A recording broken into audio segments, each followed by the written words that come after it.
રાજ્ય સરકારે સૂચિત કરેલા જંત્રી દર સામે એકતરફી બિલ્ડરો વિરોધ કરી રહ્યા છે તો મહેસાણા જિલ્લાના ખેડૂતો નવા જંત્રી દરનું સમર્થન કરી રહ્યા છે। ખેડૂતોએ નવી જંત્રીના સમર્થનમાં જિલ્લા કલેક્ટરને આવેદન આપ્યું। મહેસાણા જિલ્લાના ખેડૂતોને આશા છે કે નવા જંત્રી દર લાગુ થશે તો જમીનોનું પૂરતું વળતર મળશે। મકાનો દુકાનો મોંઘા થવા પાછળ ખેડૂતોના ભ્રષ્ટાચારને જવાબદાર ગણાવી રહ્યા છે। ખેડૂતોનું માનવું છે કે મકાન મોંઘા થવાનું કારણ ટેક્સ છે, નહીં કે જંત્રી દર। અને આ ખેડૂત કોઈ સ્વાર્થી નથી।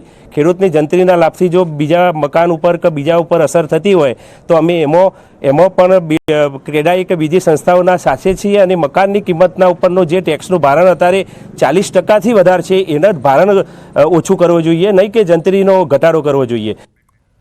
દિલ્હી મુંબઈ કોરિડોર પ્રોજેક્ટના કારણે 10 ગામોમાં 17 મૂળભૂત સુવિધાઓ છીનવાઈ ગઈ, જેને લઈ ગામના લોકોએ 2 વખત આ મામલે રજૂઆત કરી। કોઈ ઉકેલ ન આવતા ગ્રામજનો દ્વારા બીજી કોરિડોર કામગીરી બંધ કરી ફરી ત્રીજી વાર રજૂઆત કરતા અંતે 17માંથી 16 માંગણીઓનો સર્વાનુમતે સ્વીકાર કરાયો। પરંતુ ખેડૂતોની મુખ્ય માંગણી પાક નિષ્ફળના વળતર અંગે કોઈ પણ નિર્ણય નહીં લેવાતા ખેડૂતોમાં નારાજગી જોવા મળી, જેથી આ મામલે ખેડૂતો દ્વારા પ્રાંત અધિકારીને આવેદન આપી રવિવાર સુધી કોઈ નિર્ણય લેવા માટે અપીલ કરાઈ। જો સોમવાર સુધી નિર્ણય નહીં લેવાય તો ફરી દિલ્હી મુંબઈ કોરિડોરની કામગીરી બંધ કરવાની ચીમકી આપવામાં આવી। છેલ્લા 3 વર્ષથી અમે અમારી મૂળભૂત સુવિધાઓ બાબતે અનેક આંદોલનોને આવેદનપત્ર આપી ઉગ્ર આંદોલનો કરી હાઈવેના કામ બંધ કરાવી લડત લડતા જઈને આવતા હતા, પરંતુ 3 પ્રાંત અધિકારીની બદલીઓ થઈ ગઈ। પણ હાલના વર્તમાન જે અમારા પ્રાંત અધિકારી છે એમનો અમે ખૂબ ખૂબ આભાર માનીએ છીએ કે છેલ્લા 3 વર્ષ બાદ આ પ્રાંત અધિકારી શ્રી દ્વારા અમારી માંગોને સ્વીકારવામાં આવી। મોરબી માર્કેટિંગ યાર્ડમાં કપાસની આવક શરૂ થઈ છે। આ વર્ષે અતિવૃષ્ટિના કારણે પાકને ભારે નુકસાન થયું છે, તેમ છતાંય માર્કેટિંગ યાર્ડમાં જાણે સફેદ સોનાનો વરસાદ થયો હોય તેવી સ્થિતિ જોવા મળી। યાર્ડમાં હાલ મગફળી, કઠોળ સહિતની જણસની આવક ચાલુ છે, જેમાં સૌથી વધુ કપાસની આવક નોંધાઈ। છેલ્લા 8 દિવસમાં મોરબી માર્કેટિંગ યાર્ડમાં 95,000 મણ કપાસની આવક થઈ। ખેડૂતોને કપાસની ગુણવત્તા પ્રમાણે 1 મણના 1300 થી 1530 રૂપિયાના ભાવ મળી રહ્યા છે। હજુ પણ સારા ભાવ મળશે તેવી આશાએ ખેડૂતો કપાસનો સંગ્રહ કરી રહ્યા છે। ખેડૂતો હજી પોતાનો માલ ઘરે જ રાખી વેચાણ કરતા નથી। ઊંચો ભાવ મળવાની અપેક્ષાએ ખેડૂતો વેચાણ કરતા નથી। કપાસનો ભાવ તો સ્ટેબલ રહેવાની શક્ય રહે, બહુ વધારો આવશે નહીં, પણ ખેડૂતોને અપેક્ષા હોય એવું અમને લાગે। અમરેલી જિલ્લામાં કડકડતી ઠંડીમાં ગ્રામ્ય વિસ્તારોમાં સિંહોના આટાફેરાથી ગ્રામજનોમાં ભયનો માહોલ છે। લાઠીના ઇંગોરાળા અને લીલિયાના ટિંબા ગામમાં શિયાળાની કાતિલ ઠંડીમાં લટાર મારી રહ્યા છે આ સિંહો। ડાલામથાની લટાર સીસીટીવીમાં પણ કેદ થઈ। લાઠીના ઇંગોરાળા ગામમાં સાવજોએ 4 પશુઓનું મારણ કરતા ગ્રામજનોમાં ખળભળાટ મચી ગયો હતો। 2 અલગ અલગ તસવીર આપણે બતાવી રહ્યા છીએ। એક આજની તસવીર છે તો બીજી ગઈકાલની છે।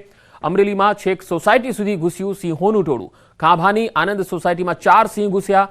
આનંદ સોસાયટી વિસ્તારમાં હનુમાનજી મંદિર નજીક 4 સિંહોએ ગાયનું મારણ કર્યું।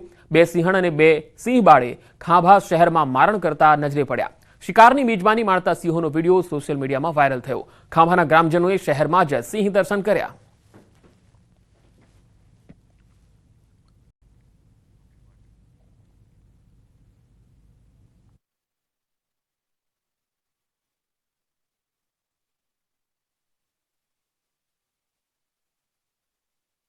બે વર્ષ સેવાના, 2 વર્ષ दृढ़ संकल्पना, 2 वर्ष समर्पणना, परिणाम उत्तम थी सर्वोत्तम तरफ सतत गति करतु આપણું ગુજરાત।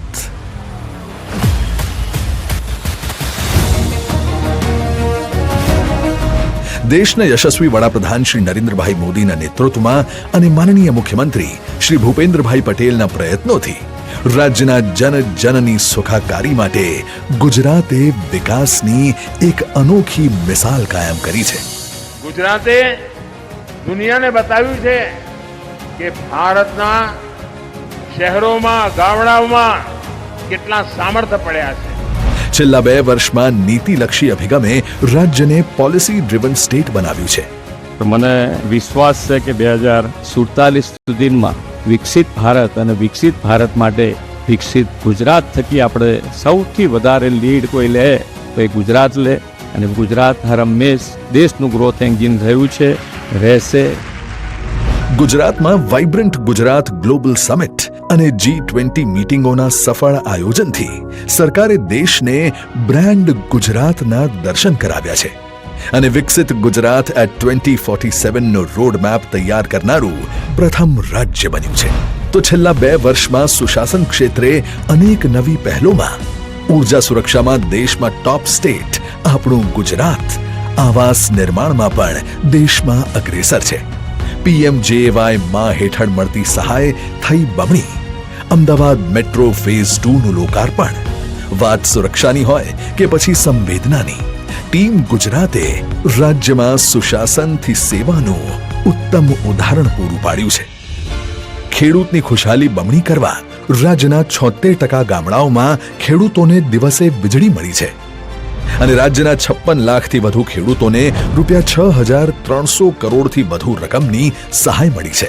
ખેડૂતોને મળતી કરોડોની વ્યાજ સહાય અને કૃષિ પેદાશોને મળતા ટેકાના ભાવે જગતના તાતની ખુશીઓ બમણી કરી છે. અને સાથે નારી સશક્તિકરણ માટે છેલ્લા 2 વર્ષમાં નમો લક્ષ્મી યોજનાથી દીકરીઓનું શિક્ષણ થયું સુનિશ્ચિત. નમો સરસ્વતી સાધના યોજના બની વિજ્ઞાન પ્રવાહના વિદ્યાર્થીઓનો વિશ્વાસ. નમો શ્રી યોજના થકી ગર્ભવતી મહિલાઓને મળી સહાય. નમો ડ્રોન દીદી યોજનાથી મહિલાઓ બની રહી છે આત્મનિર્ભર. તો છેલ્લા 2 વર્ષમાં ગરીબોને ગરિમાપૂર્ણ જીવન આપવા માટે કરોડો શ્રમિકોને ભોજન વિતરણ અને લાખો પરિવારોને અનાજ વિતરણ થયું છે. વનબંધુ કલ્યાણ યોજના અંતર્ગત છેલ્લા 2 વર્ષમાં 2500 કરોડથી વધુનો ખર્ચ કરવામાં આવ્યો છે. તો ગુજરાતના યુવાનો માટે પણ છેલ્લા 2 વર્ષ રહ્યા યુથફુલ, જેમાં યુવાનોને રોજગારી આપવામાં અને સ્ટાર્ટઅપ રેન્કિંગમાં આપણું ગુજરાત દેશમાં પ્રથમ રહ્યું છે. રાજ્યમાં 22 જિલ્લાઓમાં 24 રમત સંકુલ કાર્યરત છે અને દેશમાં સૌપ્રથમ સ્પોર્ટ્સ સ્ટાર્ટઅપ કોન્ક્લેવનું યજમાન બન્યું આપણું ગુજરાત. અને હા, ગુજરાત માટે છેલ્લા 2 વર્ષ ગૌરવવંતી સિદ્ધિઓના પણ રહ્યા, જે અંતર્ગત યુનેસ્કો દ્વારા ગુજરાતના ગરબાને અમૃત સાંસ્કૃતિક વારસો જાહેર કરવામાં આવ્યો. કચ્છના સ્મૃતિવન ભૂકંપ મેમોરિયલ મ્યુઝિયમને વિશ્વના 3 સૌથી સુંદર મ્યુઝિયમની યાદીમાં સ્થાન. ઇઝ ઓફ ડુઇંગ બિઝનેસ રેન્કિંગમાં ટોપ અચીવર સ્ટેટ અને રિન્યુએબલ એનર્જી ક્ષેત્રે હાઈએસ્ટ અચીવર સ્ટેટના એવોર્ડ્સથી સન્માનિત છે આપણું ગુજરાત. આ માત્ર આંકડા કે સિદ્ધિઓ નથી, આ છે 2 વર્ષ દરમિયાન વડાપ્રધાન શ્રી નરેન્દ્રભાઈ મોદીનું અવિરત માર્ગદર્શન, મુખ્યમંત્રી શ્રી ભૂપેન્દ્રભાઈ પટેલની પ્રબળ ઈચ્છા શક્તિ અને પરિણામલક્ષી અમલના જ્વલંત ઉદાહરણો, જેના દ્વારા આપણું ગુજરાત અગ્રેસર છે અવિરત વિકાસ કૂચ તરફ. વિકસિત ભારત માટે કરીશું વિકસિત ગુજરાતનું નિર્માણ. જય જય ગરવી ગુજરાત.